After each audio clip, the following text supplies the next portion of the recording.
Semoga yang subscribe diberikan rezeki melimpah dari jalan tak terduga. Dan yang like komen, dimudahkan jalannya menuju surga di hari akhir nanti. Sesungguhnya Fir'aun telah berbuat sewenang-wenang di muka bumi dan menjadikan penduduknya berpecah belah. Dia bertindak semena-mena, lalim, melampaui batas, lebih mementingkan kehidupan dunia dan berpaling dari ketaatan Rob yang Maha Tinggi. Fir'aun memecah menjadi banyak sekali golongan dan kelompok dan menindas sebagian di antara mereka. Fir'aun menindas Bani Israel yang berasal dari keturunan Nabi Yakub. Saat itu, mereka adalah penduduk bumi terbaik. Mereka berada di bawah kuasa Raja Tiran yang zalim, yang memperbudak dan mempekerjakan mereka untuk pekerjaan-pekerjaan hina. Ada banyak faktor yang melatar belakangi perbuatan raja tersebut. Selain karena kebencian, ada juga faktor ramalan yang beredar pada saat itu. Bani Israel mengalami siksaan dan penyiksaan yang tak terkira. Nabi Musa diutus oleh Allah Subhanahu wa Ta'ala untuk membebaskan Bani Israel, dan telah berulang kali memperingatkan Fir'aun agar membebaskan kaumnya. Namun Fir'aun tetap bersikeras dan menolak. Suatu hari Allah Subhanahu wa Ta'ala memerintahkan Nabi Musa untuk kembali kepada Fir'aun dan menunjukkan mukjizat. Di sana Nabi Musa menunjukkan beberapa mukjizat, termasuk mengubah tongkatnya menjadi ular raksasa dan di tangannya mengeluarkan cahaya. Namun Fir'aun tetap ingkar, dan dari situlah awal mula kehancuran Fir'aun dan pengikutnya.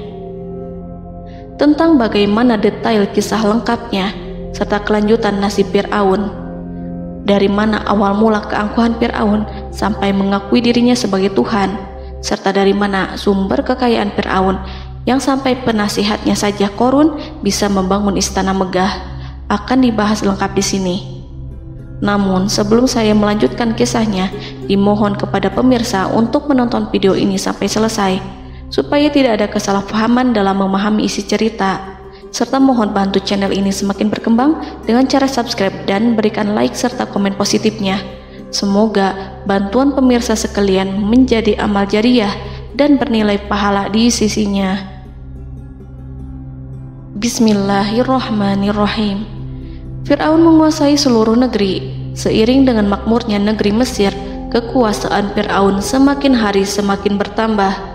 Fir'aun berkuasa tanpa ada yang berani menentang, dan dia membuat keputusan sesuka hatinya.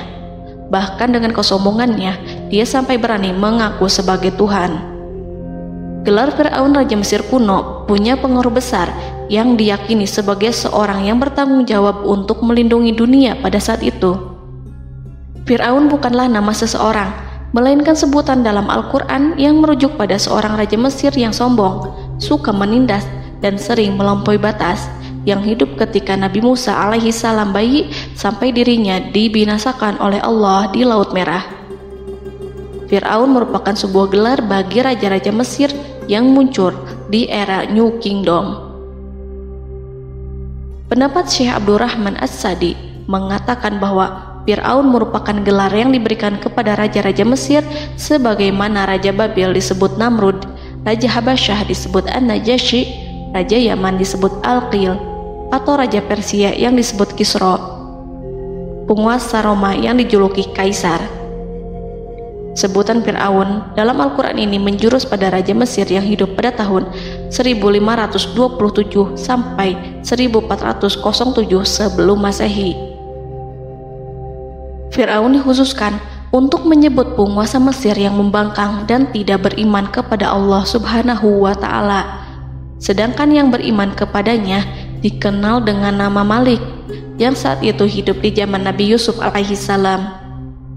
Sebagian ahli sejarah mengatakan bahwa penguasa Mesir pada masa Nabi Yusuf disebut Al-Malik atau Raja, tidak disebut Fir'aun, karena kedua penguasa ini berbeda asal daerahnya.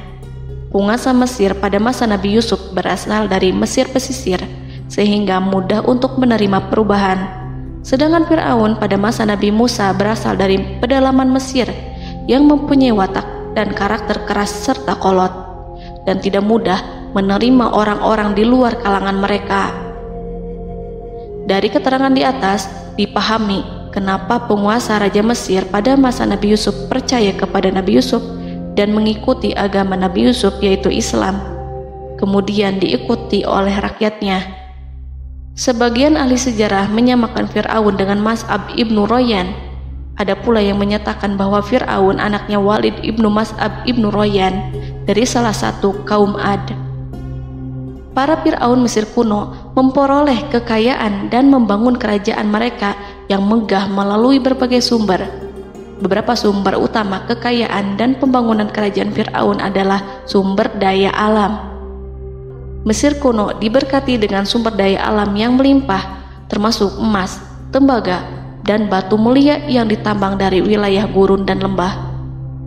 Sungai Nil juga menyediakan tanah yang subur untuk pertanian yang menjadi dasar ekonomi Mesir kuno. Air yang sangat penting ini memungkinkan kota-kota tumbuh di tengah gurun. Lonjakan air dan nutrisi itu mengubah lembah Nil menjadi tanah pertanian yang produktif. Menurut Organisasi Pangan dan Pertanian PBB, petani Mesir kuno adalah salah satu kelompok pertama yang melakukan pertanian dalam skala besar, menanam tanaman makanan seperti gandum, serta tanaman industri seperti rami untuk membuat pakaian. Sungai Nil mengalir ke utara sejauh 4.160 mil dari timur tengah Afrika ke Laut Tengah, yang memberikan Mesir kuno tanah subur dan air untuk irigasi. Untuk memaksimalkan pemanfaatan air Sungai Nil, petani Mesir kuno mengembangkan sistem irigasi cekungan. Mereka membangun jaringan tanggul berbahan tanah untuk membentuk cekungan. Kemudian mereka menggali saluran untuk mengarahkan air banjir ke dalam cekungan, di mana air akan menggenang selama sebulan hingga tanah jenuh dan siap untuk ditanami.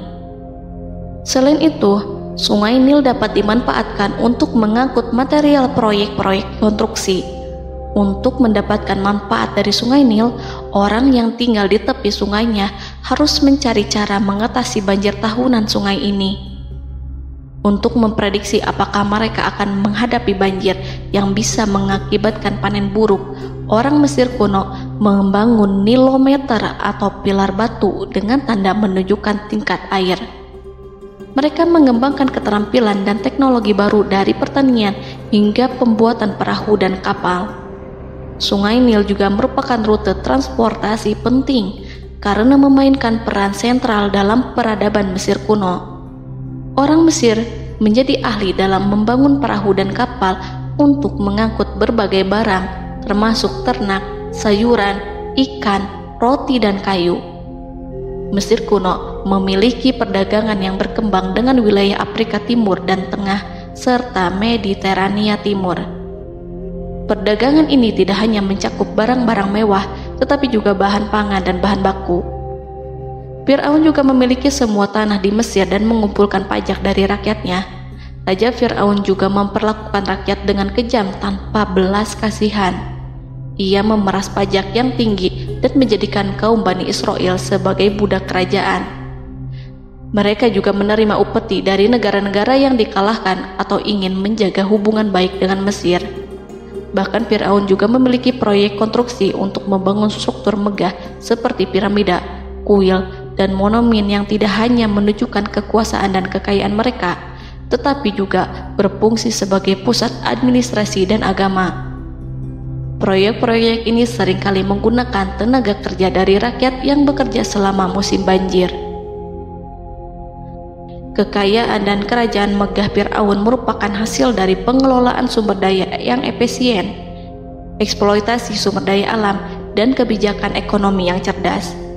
Ini semua mencerminkan kemajuan teknologi, organisasi sosial, dan kekuatan politik Mesir kuno. Kekayaan para Fir'aun Mesir kuno memang sangat luar biasa dan telah menjadi topik penelitian dan kekaguman selama berabad-abad. Fir'aun juga dikenal karena kehidupan mewah mereka. Sebagai penguasa Mesir kuno, Fir'aun hidup dengan kekayaan dan kemewahan yang hampir tak terbayangkan, yang mencerminkan kekuasaan dan status mereka. Mereka menghiasi diri mereka dengan aksesoris yang rumit dan gemerlap, serta mengenakan simbol otoritas dan kekuasaan tradisional. Dan Allah memberikan kepada Fir'aun berupa istizratuhul afiyah, yakni hidup sekian lama tanpa pernah merasakan sakit. Allah Subhanahu wa Ta'ala mengaruniai Fir'aun untuk bisa hidup selama 400 tahun tanpa sakit. Tentu hal tersebut sudah menjadi kehendak Allah Subhanahu wa Ta'ala, maka tidak ada satupun manusia yang bisa menghalangi, bahkan bagi seorang Fir'aun sekalipun yang terkenal dengan kezalimannya. Namun dengan karunia-Nya yang diberikan Allah tersebut bukannya menjadikan Fir'aun sebagai manusia yang bersyukur, tetapi malah membangkitkan kesombongan dan kesesataannya. Dan puncak kesombongan Fir'aun juga dicatat Al-Quran sebagai penguasa tangan besi dan manusia yang pernah mengaku Tuhan. Aku adalah Tuhan kalian yang maha tinggi. Quran Surat An-Najiat ayat 24. Fir'aun hidup selama 446 tahun. Selama hidupnya, Fir'aun memiliki tubuh yang sehat dan bugar tanpa pernah mengalami sakit, meski hanya berupa pusing atau flu sekalipun. Fir'aun bahkan tidak pernah merasakan kelelahan. Fir'aun tidak pernah merasakan perihnya lapar, kerongkongannya tidak pernah tersentuh panasnya dahaga. Seandainya dalam semalam saja Fir'aun dilanda sakit berupa pusing atau demam, maka ia akan sibuk untuk mengurus dirinya sendiri dan tidak berpikiran untuk mengaku bahwa ia adalah Tuhan. Hal ini pun dijelaskan dalam kitab Ihya Ulumuddin Al-Qut Al-Qulub oleh Imam Al-Ghazali. Sesungguhnya yang menyebabkan Fir'aun sampai berani mengatakan, "Aku adalah Tuhan kalian yang maha tinggi." Hal ini disebabkan karena ia mengalami masa sehat dalam hidupnya yang begitu lama. Kekejaman Raja Fir'aun diikuti dengan kesombongannya. Ia enggan bersyukur atas kemakmuran yang dianugerahkan Allah Subhanahu wa Ta'ala. Ia justru menjadikan negeri Mesir penuh dengan kemusyrikan. Sungguh, dia Fir'aun termasuk orang-orang yang berbuat kerusakan, dan kami hendak memberi karunia kepada orang-orang tertindas di bumi, dan hendak menjadikan mereka pemimpin dan menjadikan mereka orang-orang yang mewarisi bumi. Dan kami teguhkan kedudukan mereka di bumi, dan kami perlihatkan kepada Fir'aun dan Haman bersama bala tentaranya apa yang selalu mereka takutkan dari mereka. Surat Al-Qasas ayat 1-6. Haman yang merupakan penasihat dan sekaligus pelaksana proyek pembangunan menara untuk Fir'aun yang ikut berkontribusi dalam kesesatan Fir'aun, dan dia juga yang menjadi aktor utama atas kezaliman Fir'aun yang nantinya memberikan nasihat kepada Fir'aun dan mendorongnya untuk menolak ajaran Nabi Musa alaihi salam. Faktor yang mendorong Fir'aun melakukan tindakan keji ini adalah Bani Israel yang mempelajari suatu hal yang mereka riwayatkan dari Ibrahim, bahwa suatu saat nanti akan lahir seorang anak Bani Israel yang akan menghancurkan kekuasaan Raja Mesir.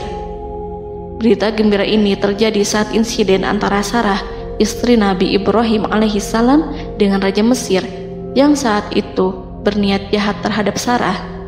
Namun Allah menjaganya. Berita gembira ini santer terdengar di antara Bani Israel. Kaum Kipti juga membicarakan berita ini, hingga sampailah juga ke telinga Fir'aun.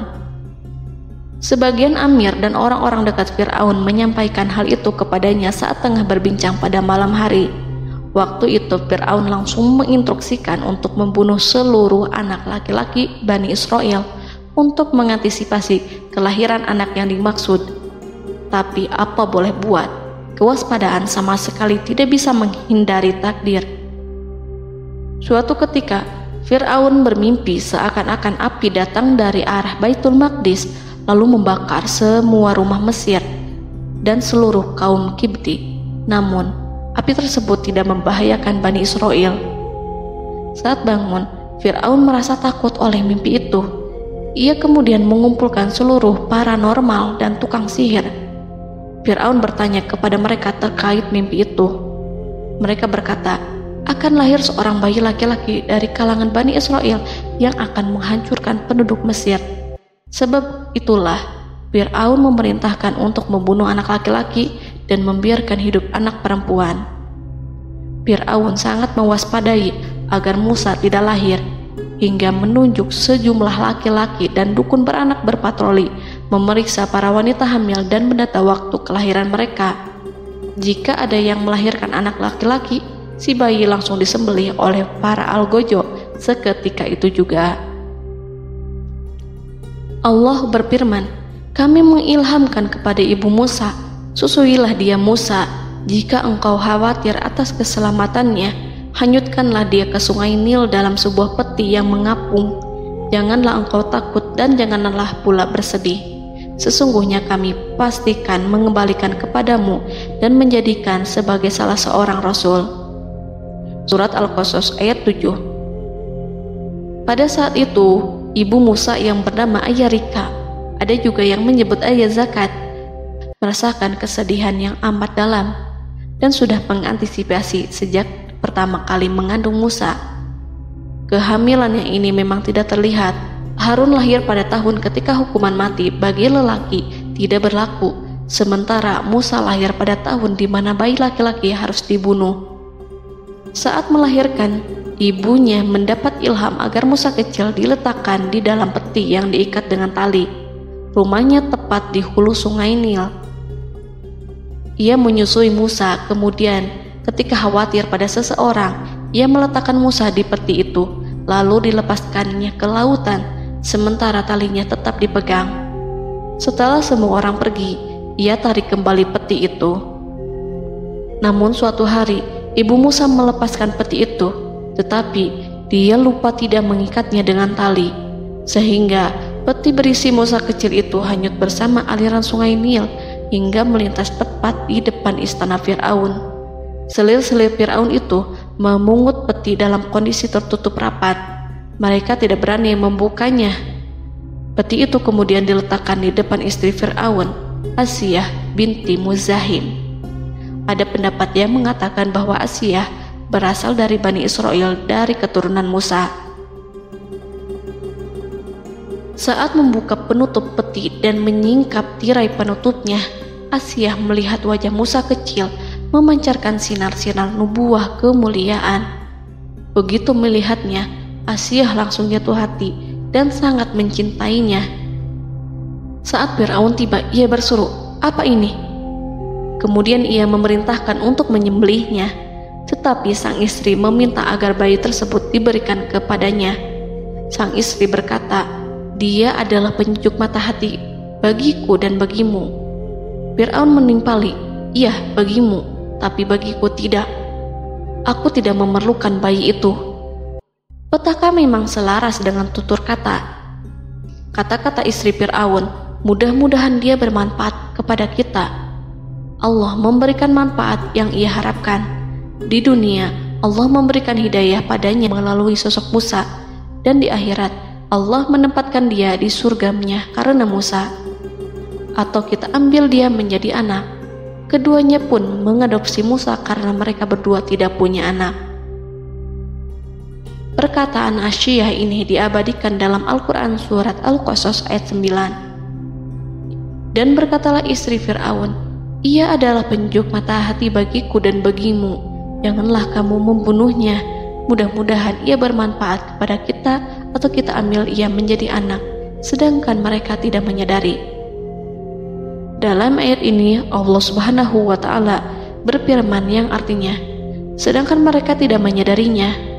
Ibnu Katsir menjelaskan maksud dari ayat ini, mereka tidak mengetahui apa yang dikehendaki Allah, bahwa di tangan anak itulah terjadinya kehancuran masa depan Fir'aun dan bala tentaranya. Mereka tidak mengetahui hukuman besar Allah yang dikehendaki terhadap Fir'aun dan pasukannya. Mereka tidak tahu bahwa Allah menakdirkan mereka untuk memungutnya. Saat Musa tinggal di kediaman Fir'aun, pihak keluarga ingin menyusuinya. Namun Musa tidak mau menerima susu wanita manapun. Ia juga tidak mau makan, hingga mereka dibuat bingung karenanya. Mereka berusaha sebisanya untuk memberi Musa makan, namun Musa tidak mau. Seperti yang Allah sampaikan dalam surat Al-Qasas ayat 12. dan kami cegah dia Musa menyusu kepada perempuan-perempuan yang menyusuinya sebelum itu. Mereka kemudian mengirim Musa bersama para dukun beranak dan sejumlah wanita ke pasar. Mungkin Musa mau menyusu pada seorang wanita di sana. Saat semua orang berdiri di hadapan Musa, saudari Musa melihatnya. Ia tak memperlihatkan sikap seakan-akan mengenal bayi yang sebenarnya adalah adiknya. Mereka kemudian pergi bersama saudari Musa itu ke kediaman Musa.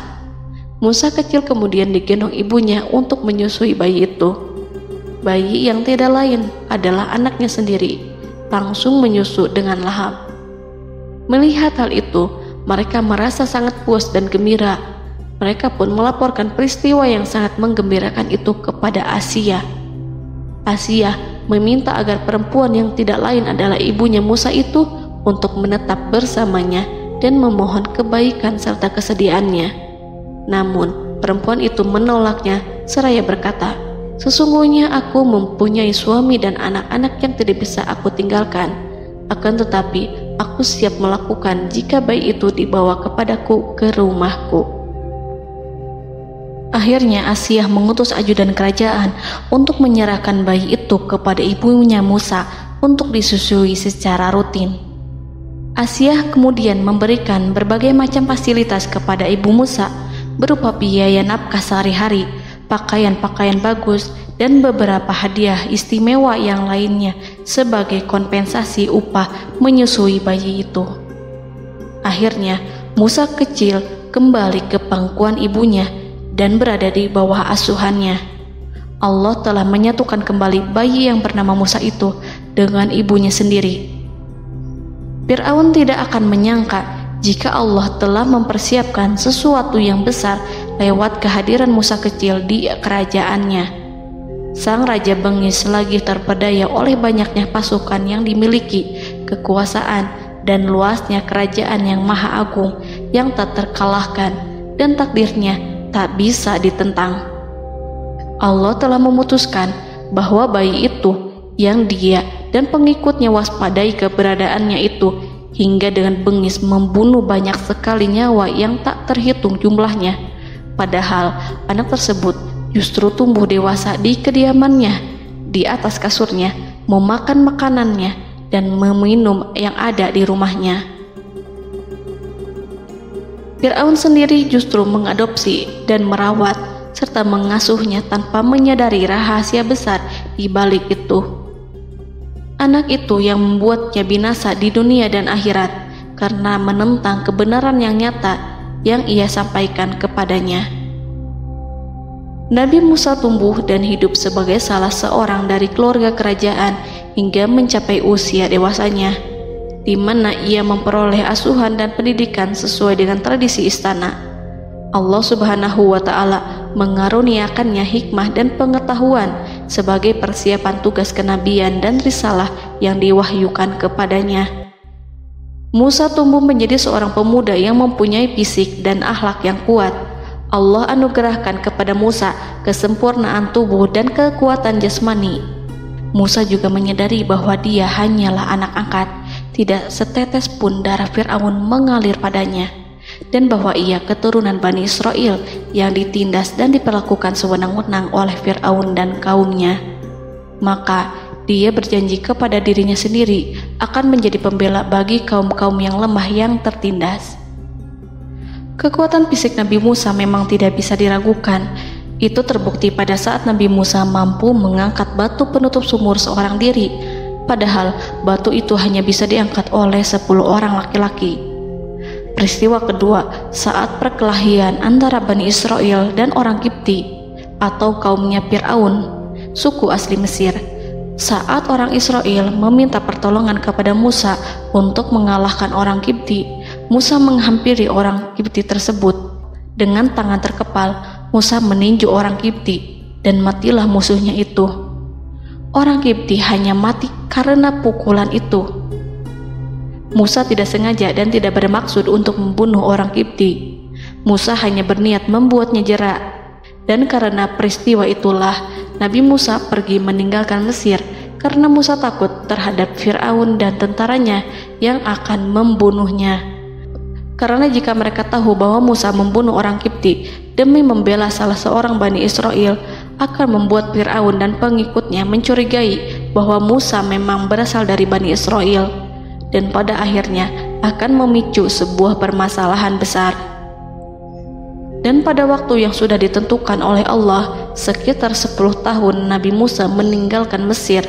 Pada akhirnya Allah mengamanahkan dia sebagai seorang Rasul. Allah anugerahkan kepadanya hikmah kenabian dan pengetahuan di usia 40 tahun. Allah perintahkan Musa kembali ke Mesir untuk menghadapi Fir'aun dan mengajak dia mengakui Tuhan semesta alam. Tugas ini penuh dengan bahaya, mungkin bisa membuat Musa kehilangan nyawa, tetapi menuruti perintah Allah itu mutlak baginya.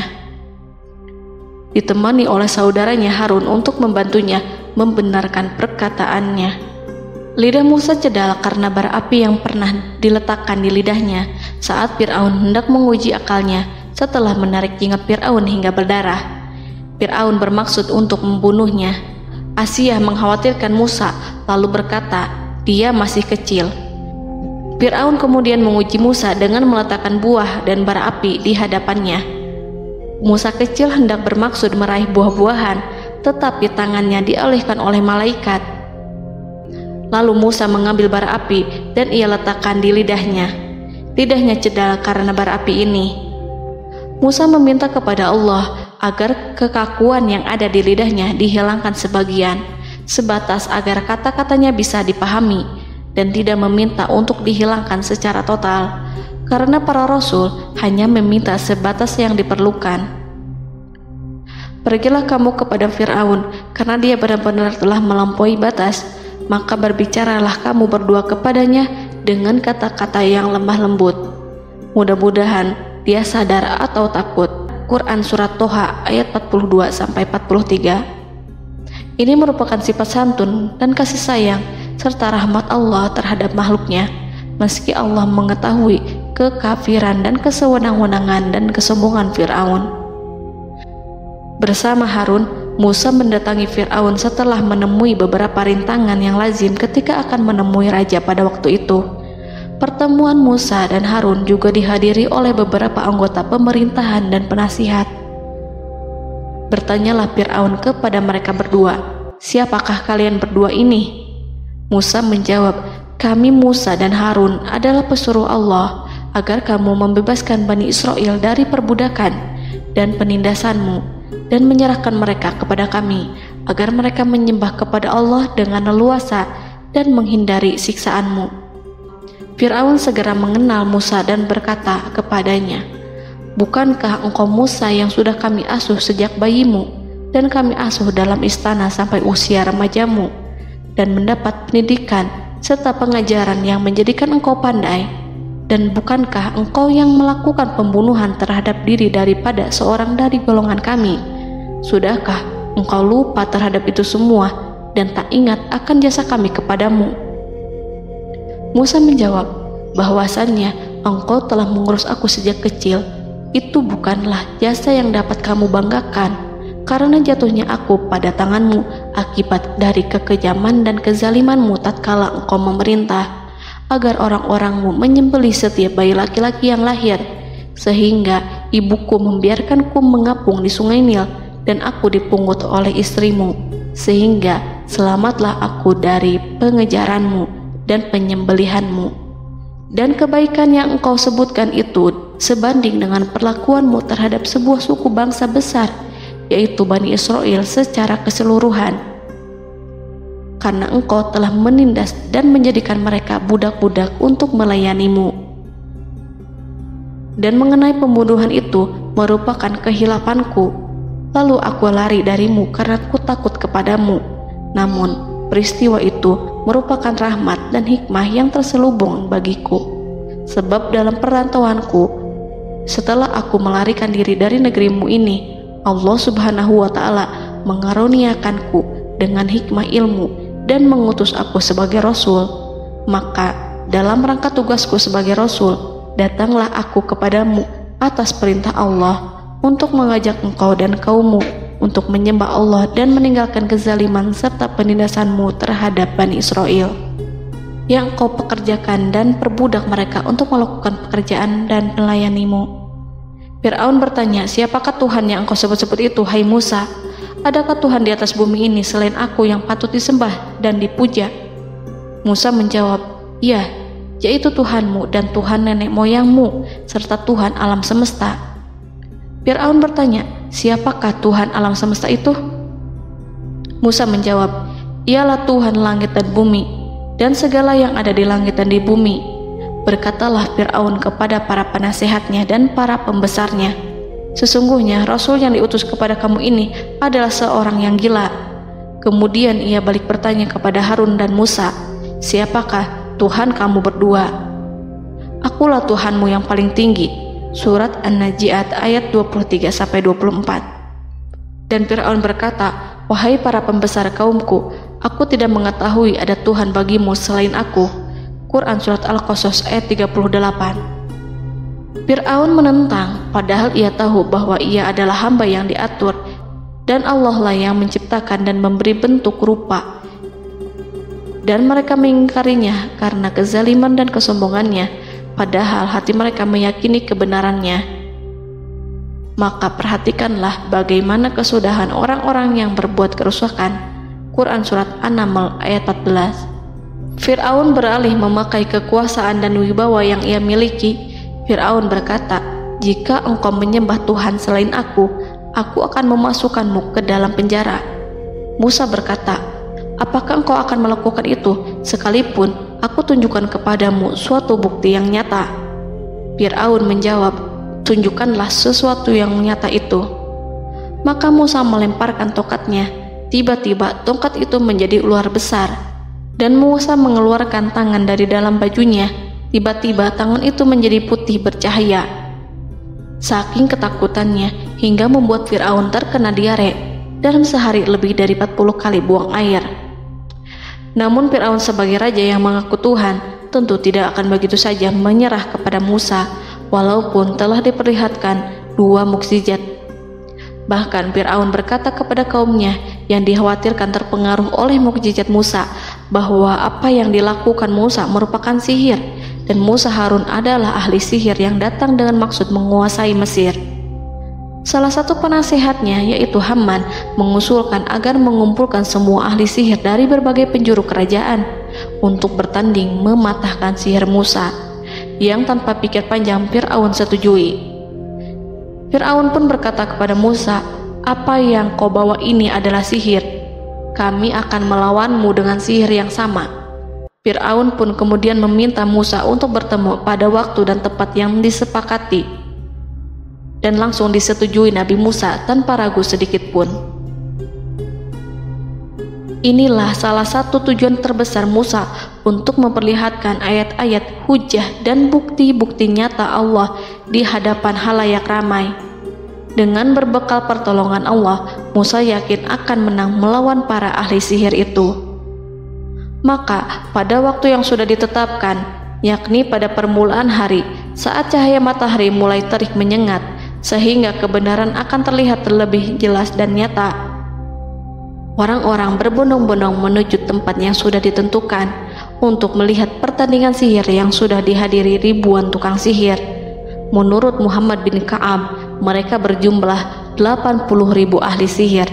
Mereka sudah dijanjikan hadiah dan uang yang besar jika berhasil mengalahkan Musa. Para penyihir istana berkata, wahai Musa, apakah engkau yang mau lebih dahulu ataukah kami? Musa menjawab, silahkan kalian lebih dahulu. Maka ketika tali-tali dan tongkat-tongkat ahli sihir dilemparkan, tiba-tiba berubah menjadi seakan-akan ia merayap cepat karena sihir mereka. Ada rasa takut yang menyelimuti hati Musa, takut jika orang-orang terkena fitnah sihir dan tipu daya mereka. Namun Allah langsung menguatkan Musa dan berkata yang diabadikan dalam Quran Surat Toha ayat 65-69, janganlah engkau takut, sungguh engkaulah yang unggul, dan lemparkanlah apa yang ada di tangan kananmu, niscaya ia akan membuat. Apa yang mereka buat itu hanyalah tipu daya tukang sihir belaka, dan tidak akan menang tukang sihir itu dari manapun ia datang. Saat Musa melemparkan tongkat, tongkat itu berubah menjadi ular besar yang memiliki kaki, berleher besar, dan bentuk yang menakutkan, hingga semua orang lari dan menjauh. Ular itu kemudian menelan tali-tali para tukang sihir dengan satu persatu dengan gerakan super cepat. Semua orang melihatnya dengan penuh keheranan, sementara para tukang sihir mereka tercengang dan bingung kala melihatnya. Mereka melihat sesuatu yang sama sekali tidak pernah terlintas di benaknya dan juga berada di luar bidang yang mereka kuasai. Saat itulah mereka tahu pasti bahwa yang mereka lihat itu bukanlah sihir, sulap, khayalan ilusi ataupun kebohongan semata, tetapi sebuah kebenaran yang hanya bisa dilakukan oleh Yang Maha Benar, yang mengutus mukjizat tersebut dengan benar. Allah menyingkap tabir kelalaian dari hati mereka, menyinarinya dengan petunjuk yang Ia ciptakan dan menyingkirkan gumpalan keras di hatinya. Mereka segera bertaubat dan tunduk sujud kepadanya. Dengan lantang mereka mengatakan kepada semua yang hadir tanpa memperdulikan hukuman ataupun siksaan apapun, "Kami beriman kepada Rob seluruh alam, yaitu Tuhannya Musa dan Harun." Fir'aun yang congkak dan sombong tentu sangat marah dengan apa yang disaksikannya itu. Ketika melihat ahli-ahli sihirnya begitu cepat menyerah dan mengakui kekalahan kepada Musa, bahkan menyatakan beriman kepada Tuhan Musa dan Harun. Tindakan itu dianggapnya sebagai pelanggaran terhadap kekuasaannya dan penentangan terhadap ketuhanannya dan merupakan tamparan bagi kewibawaannya. Fir'aun berkata kepada mereka, "Apakah kalian telah beriman kepada Musa sebelum aku memberi izin? Kenapa kalian tidak terlebih dahulu bermusyawarah kepadaku sebelum melakukan tindakan keji di hadapan rakyatku ini? Dia itu pemimpinmu yang mengajarkanmu sihir, dan bukankah ini adalah persengkongkolanmu terhadapku? Musa dapat mengalahkan kamu sebab ia mungkin merupakan guru dan pembesar yang mengajari sihir kepadamu, dan kamu telah mengaturnya, dan sandiwaramu ini tak akan kubiarkan. Akan kupotong tangan dan kakimu secara bersilang, dan sungguh aku akan salib kamu pada pangkal pohon kurma sebagai balasan dan hukuman atas pengkhianatanmu ini." Walaupun melihat langsung kebenarannya, Fir'aun tetap tidak percaya. Dia tidak suka keyakinan para penyihir terhadap Musa. Para penyihir itu yang telah mengakui keimanan mereka kepada Allah tak merasa gentar ataupun takut, karena ketika para tukang sihir itu sujud, mereka melihat rumah dan istana-istana di surga yang telah dipersiapkan untuk mereka. Semuanya dirias untuk menyambut kedatangan mereka. Karena itu, mereka tidak peduli dengan ancaman Fir'aun. Setelah peristiwa kekalahan penyihir Fir'aun dengan mukjizat Nabi Musa itu, Fir'aun serta penasihat dan para pembesarnya, termasuk Haman, merencanakan penindasan yang lebih kejam untuk kaum Bani Israel dan merencanakan pembunuhan terhadap Nabi Musa. Fir'aun khawatir jika gerakan Musa tidak dipatahkan akan mengancam kerajaan dan kewibawaannya yang mengaku sebagai Tuhan. Walaupun sudah diingatkan oleh orang mukmin dari kalangan keluarga Fir'aun agar tidak membunuh Nabi Musa dan menyeru kembali menuju jalan yang benar dan mengingatkan kepada akibat yang buruk yang akan didapati nanti, namun Fir'aun dan penasihatnya tetap berada pada kesesatan. Sebagai balasannya, Allah menghukum Fir'aun dan penduduknya dengan kekeringan dan penyakit yang bertahun-tahun karena menolak Rasulnya. Mereka dilanda banjir bandang, darah yang bercampur dengan seluruh air yang ada. Setiap kali mereka akan mengambil air, baik air sumur ataupun air sungai Nil, pasti akan berubah menjadi darah segar. Serbuan belalang pun tidak bisa mereka hindari. Belalang menghinggapi tanaman hingga tak menyisakan satupun buah, daun ataupun rumput. Serangan hama dan wabah katak juga mengerumuni mereka hingga berjatuhan di makanan, wadah-wadah, sampai-sampai ketika ada yang membuka mulut untuk makan ataupun minum, pasti ada katak yang jatuh di situ. Semua hukuman itu hanya menimpa Fir'aun dan pengikutnya, sama sekali tidak menimpa Nabi Musa dan Bani Israel. Namun mereka tidak belajar ataupun berubah, mereka tetap saja kafir dan hanyut dalam kejahatan. Setiap kali Allah timpakan hukuman kepada Fir'aun dan pengikutnya, mereka bersumpah dan berjanji kepada Musa untuk beriman. Namun ketika hukuman itu dihilangkan, mereka ingkar janji, berpaling dan kembali kepada keburukan seperti sedia kala. Dari semua penderitaan ini, Allah perintahkan Musa membawa pengikutnya keluar dari Mesir, memulai perjalanan berbahaya antara hidup dan mati. Setelah mengetahui keberangkatan Nabi Musa dan Bani Israel, Fir'aun bersama tentaranya bergerak untuk membantai mereka. Dengan pasukan besar yang berjumlah lebih dari 1.600.000 personil, ditambah 100.000 ekor kuda berwarna hitam legam, Fir'aun berhasil mengejar rombongan Nabi Musa yang saat itu berjumlah 600.000 prajurit di pantai Laut Merah saat matahari terbit. Pasukan Fir'aun mengepung mereka dari semua arah. Di belakang mereka ada tentara Fir'aun yang kejam, sementara di hadapan mereka Laut Merah yang membentang luas. Kala situasi kian genting dan Fir'aun beserta seluruh pasukannya mendekat dengan kesungguhan hati, diperkuat dan persenjataan, juga dengan amarah dan kedengkian, penglihatan tidak menetap mengarah ke suatu tujuan, dan hati naik menyesak sampai ke tenggorokan. Saat itulah Yang Maha Penyantun lagi kuasa, Rob Arsy yang mulia, mewahyukan kepada Musa, "Pukullah laut itu dengan tongkatmu." Maka tatkala Musa memukulkan tongkatnya ke lautan, laut itu pun terbelah. Air lautan berdiri tegak laksana gunung yang terbelah oleh kuasa yang maha agung, yang bersumber dari zat yang mengatakan kepada sesuatu, "Jadilah," maka jadilah sesuatu itu. Allah memerintahkan angin barat untuk menyapu kerikil-kerikil hitam lautan, hingga dasar lautan berubah menjadi tanah yang kering, yang tidak melekat pada kaki-kaki kuda dan hewan. Allah memerintahkan Musa untuk melintas bersama kaumnya. Mereka segera turun melintas dengan senang. Mereka menyaksikan sebuah hal yang membuat mata tercengang dan memberikan petunjuk pada hati orang-orang yang mukmin.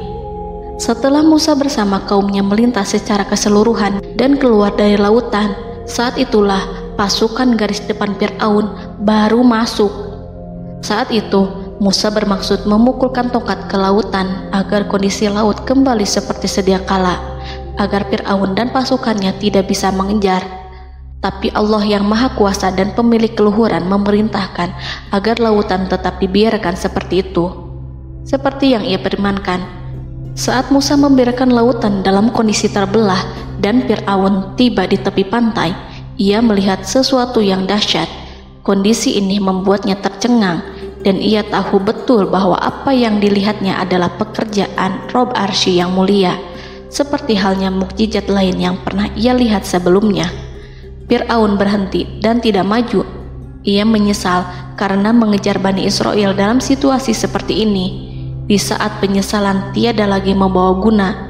Namun Fir'aun memperlihatkan sikap tangguh dan kuat di hadapan para pasukannya dan memperlakukan mereka layaknya musuh. Jiwa kafir dan watak Fir'aun mendorong dirinya mengatakan kepada kaum yang ia perdaya hingga patuh dan mengikuti kebatilannya, "Lihatlah bagaimana lautan ini terbelah agar aku bisa mengejar budak-budakku yang melarikan diri dari kekuasaanku, menyimpang dari ketaatanku dan meninggalkan negeriku." Fir'aun bersembunyi di barisan belakang dengan harapan ia bisa selamat, tapi mustahil ia bisa selamat. Fir'aun terlihat maju mundur. Dan pada kesempatan itu, Jibril menampakkan diri dalam wujud seorang penunggang kuda perawan, lalu melintas di hadapan kuda jantan yang ditunggangi oleh Fir'aun. Kuda yang ditunggangi Fir'aun meringik menghampiri kuda yang ditunggangi Jibril. Fir'aun kemudian masuk ke dalam lautan hingga mendahului kuda dengan tangkas dan cepat.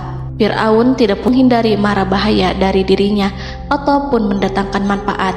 Mereka segera menyusul hingga semuanya berada di lautan.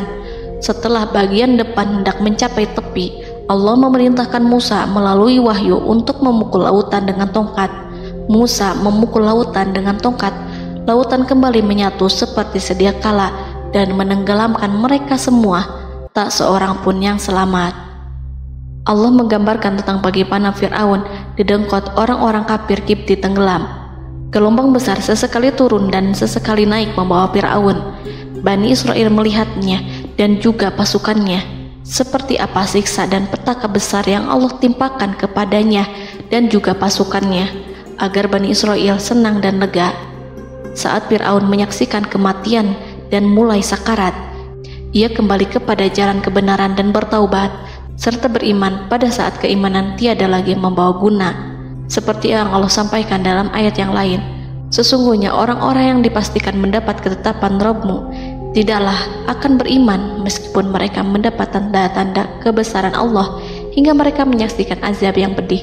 Quran Surat Yunus ayat 96-97. Seperti itulah Musa mendoakan keburukan pada Fir'aun dan golongannya agar harta benda mereka dibinasakan, hati mereka diikat sehingga mereka tidak akan beriman hingga melihat siksaan yang pedih, yaitu ketika keimanan tidak ada lagi membawa guna bagi mereka, sekaligus sebagai penyesalan bagi mereka. Allah berfirman kepada Musa dan Harun saat keduanya mengucapkan doa tersebut, sungguh telah diperkenankan permohonan kamu berdua. Quran Surat Yunus ayat 89.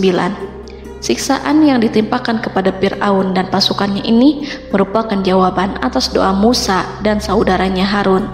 Dalam hadis riwayat Imam Ahmad, Rasulullah Shallallahu Alaihi Wasallam bersabda, saat Fir'aun berkata, aku percaya bahwa tidak ada Tuhan melainkan Rabb yang dipercaya Bani Israel, Jibril berkata kepadaku, wahai Muhammad, andai kau melihatku saat mengambil pasir lautan, lalu aku sumpalkan ke mulutnya karena khawatir jika rahmat menghampirinya. Ibnu Abbas dan lainnya mengatakan, sebagian Bani Israel meragukan kematian Fir'aun, bahkan ada yang menyatakan bahwa Fir'aun tidak mati. Allah kemudian memerintahkan lautan untuk mengapungkan jasad Fir'aun. Menurut pendapat lain, Fir'aun terangkat ke permukaan air. Ibnu Abbas dan lainnya mengatakan, sebagian Bani Israel meragukan kematian Fir'aun, bahkan ada yang menyatakan bahwa Fir'aun tidak mati. Allah kemudian memerintahkan lautan untuk mengapungkan jasad Fir'aun. Maka pada hari ini kami selamatkan jasadmu, yaitu dengan mengenakan baju perang yang dengannya kau dikenali, agar engkau dapat menjadi pelajaran bagi orang-orang yang datang setelahmu, yaitu agar kau menjadi bukti bagi Bani Israel atas kekuasaan Allah yang membinasakan Fir'aun. Karena itu, sebagian salaf membaca, kemungkinan yang dimaksud adalah kami menyelamatkan jasadmu beserta baju perangmu agar kau menjadi pelajaran bagi orang-orang setelahmu dari kalangan Bani Israel, dan mereka tahu bahwa kau telah binasa. Wallahu a'lam.